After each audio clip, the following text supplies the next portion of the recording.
300,000 piso kada isang Chinese national na naaresto ng National Bureau of Investigation ang tinangkang ialok sa ahensya.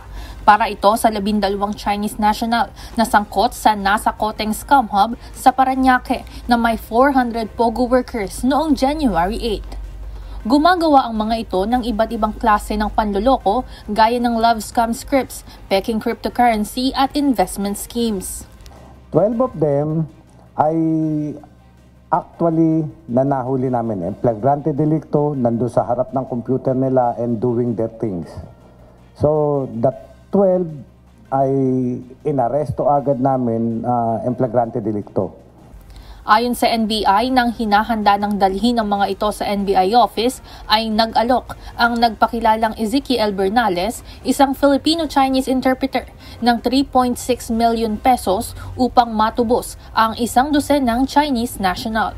5 Pilipino naman ang napag-utusan upang i-deliver ang unang batch ng pera na nagkakahalaga ng 900,000 pesos para tubusin ang mga ito noong January 10.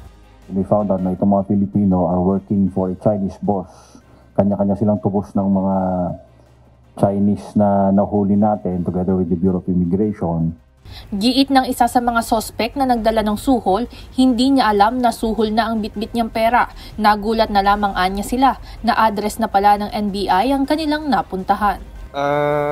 Yung boss po namin, sir, tumawag lang po sa amin na pumunta sa isang lugar para pumikap ng mga tao na meron po siyang ibinigay na isang eco bag sa akin na hindi ko naman po alam kung ano yung nilalaman ng eco bag. Sa pakikipagtulungan ng NBI Cybercrime Division at NBI Special Task Force, agad na naaresto sa entrapment operation ang driver na naghatid ng pera pati ang iba pa nitong kasamang individual. Ayon kay Attorney Jeremy Lotok, Chief ng Special Task Force, hindi na bago na mayroong sumubok manuhol sa mga kawani ng naturang ahensya.